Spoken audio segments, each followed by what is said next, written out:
안녕하세요. 진짜 쉬운 미술 이야기의 호빗입니다. 지난 영상까지의 로마 미술을 마지막으로 드디어 고대 미술까지 간단하게 다루어 보았네요. 주로 고대와 중세의 구분을 서로마 제국의 멸망으로 이야기하기 때문에 로마 미술 이후로는 중세 미술로 흔히 구분하곤 하죠. 그런데 잠깐, 여러분은 고등학교 졸업식 전 마지막 고3의 겨울방학, 이 시기를 우리는 고등학생이라 할까요?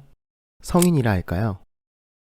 아직 졸업을 안 했으니까 고등학생인지, 20살이 되었으니까 성인인지 정확하게 말하기 애매한 시기이지 않나요? 미술에 있어서도 이렇게 애매한 시기가 종종 있습니다. 그 중 하나가 바로 초기 기독교 미술, 비잔틴 미술이죠.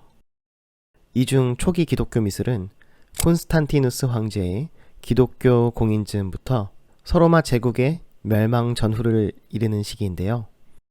졸업 안 한 20살의 고등학생처럼 고대 미술인지 중세 미술인지 구분하기가 참 애매한 시기입니다. 게다가 동로마 제국인 비잔틴 미술은 비잔틴 멸망이 1453년이니까 10년 넘게 졸업 못한 30대 고등학생 같은 느낌이 드네요. 이렇게 시대를 명확하게 구분하기 어려운 미술들은 따로 떼어내서 살펴보기로 할게요. 그중 이번 시간은 초기 기독교 미술을 가볍게 훑어보도록 할게요. 초기 기독교 미술은 이름에서 느껴지듯 기독교가 정식으로 공인된 무렵부터 출발합니다. 정확히 이야기하자면 기독교가 정식으로 인정받기 전부터이죠. 콘스탄티누스 황제 이전 시기는 그리스 로마 신화라는 누구나 다 아는 유명한 신화가 있듯이 다양한 신을 섬기는 다신교 시대였습니다. 유일신 사상인 기독교와는 노선이 정반대였으니까 당연히 마찰이 있을 수밖에 없었죠. 요즘에도 부먹이냐 찍먹이냐를 두고 큰 싸움이 벌어지기도 하는데 그 옛날 생활의 중심이었던 종교 문제는 얼마나 더 심했을까요? 로마 시대 기독교인들은 큰 박해를 받고 자신의 신앙을 숨겨야만 했습니다.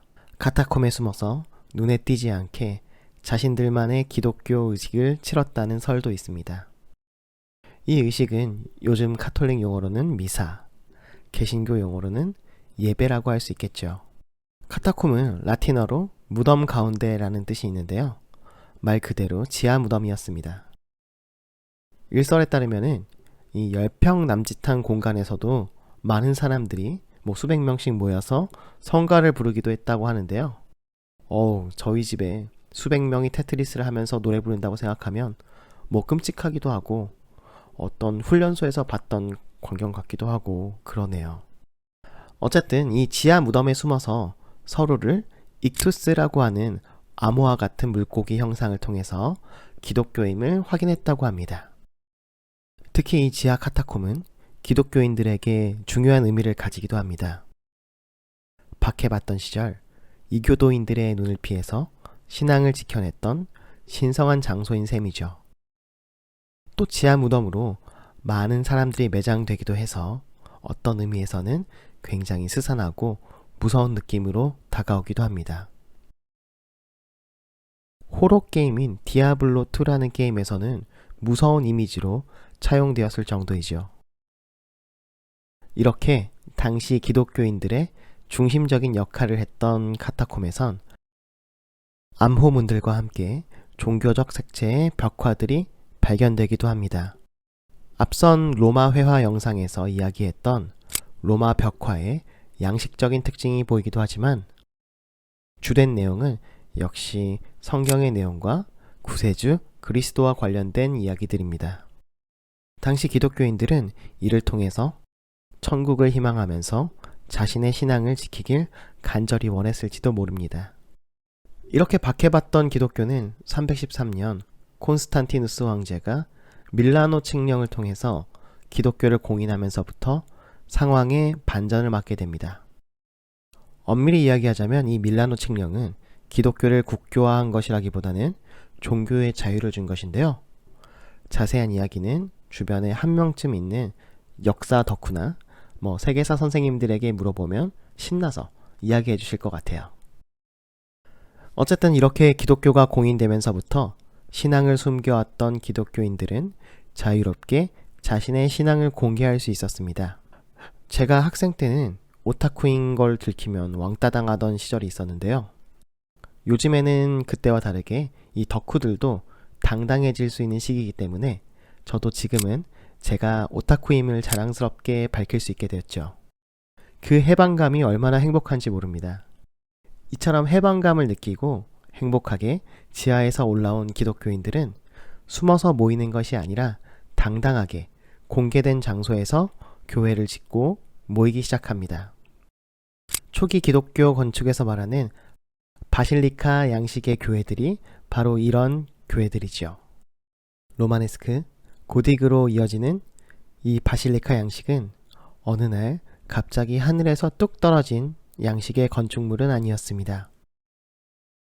몰회, 집당, 그러니까 로마 시대 많은 사람들이 모이는 장소인 회당을 바실리카라고 했습니다. 많은 사람들이 모일 수 있도록 길게 늘어진 직사각형, 장방형이라고 하는 이 넓은 건물을 이야기하는 말이었어요. 천장도 높고 요즘으로 따지자면은 강당이라는 단어가 일맥상통한다랄까요? 지금 도면에서 보시는 것처럼 바실리카를 양식으로 이야기할 때는 넓은 복도와 기둥, 이 기둥이 열을 맞추어서 늘어져 있는 것을 열주라고 하는데요. 이 열주 옆에는 측랑이라고 하는 공간이 있죠. 또 끝 공간에 제단이나 기도실을 설치하기도 했습니다. 카톨릭에서는 이 바실리카를 교황이 인정한 특별한 성당들을 의미하는 단어로 쓰기도 합니다. 로마 카톨릭에서는 대바실리카라고 불리는 성당은 단 4개밖에 없다고 해요. 이렇게 바실리카라는 용어는 많은 사람들이 모이는 곳을 뜻하는 단어로서, 특정 건축의 양식으로서, 또 이렇게 종교적 의미로서 여러 가지로 조금씩은 다르게 사용되고 있습니다. 제가 미술사를 공부할 때 시험 문제에 도면이나 건물 사진을 주고 이 건물의 양식 이름을 맞춰보세요 라는 문제가 나올 때가 있었는데요. 바실리카라고 제가 답을 쓰면 이게 왜 항상 틀린지 이해가 되지 않았어요. 나중에 다른 영상에서 이야기할 로마네스크와 고딕 양식의 기본이 되면서도 양식과 함께 용도를 의미하기 때문이었죠. 마치 비빔밥이 밥이라는 큰 범위에 포함이 되는 것처럼 바실리카가 좀 더 큰 의미이지 않을까라는 제가 틀렸던 문제에 대해서 정당화도 해봅니다. 어디까지나 제 생각이고요. 여러분의 생각은 어떠신가요? 다시 돌아와서 초기 기독교 미술을 이야기할 때 빠질 수 없는 것은 이 바실리카뿐만이 아닙니다. 성경 필사본의 사파들 역시 초기 기독교 미술의 중요한 특징 중 하나죠. 기독교의 중심이 되는 성경이기 때문에 아주 당연히 정성스럽게 손으로 옮겨 썼었는데요. 이러한 필사본에는 정성스럽게 그린 세밀화들이 남아 있습니다. 또 이러한 필사본은 양피지에 남겨져 있었는데요. 이전에 싼 값에 흔히 사용했던 파피루스보다 더 질이 좋은 종이로, 종이라고 이야기하기에는 조금 애매한 게 송아지나 양의 가죽으로 만들어진 아주 고급 재료였습니다. 당연히 거친 표면에 파피루스보다 더 세밀하게 그림을 그릴 수 있었겠죠. 초기 기독교 미술에서 남겨진 세밀화들은 기독교적인 의미의 도상, 이콘의 시작점이라 할 수 있겠어요. 어찌 보면 성경의 그림들이 요즘의 만화나 웹툰과 맥락이 비슷하다고도 할 수 있겠네요. 스토리와 함께 어우러진 그림을 보면서 우리는 그 의미를 파악하려고 하니까요. 네, 오늘 준비된 내용은 여기까지입니다. 기독교는 서양 미술사에서 정말 중요한 역할을 하고 있고 앞으로 르네상스, 근대에 이르기까지 이 기독교를 빼놓고서는 설명이 안 되는 서양 사상의 중심이기도 합니다. 아직도 한국에서 연장자 우대 문화와 같은 유교적 사상이 조금씩은 남아있듯이 서양 문화를 이해하려면 기독교 문화를 먼저 이해해야만 할 것 같습니다.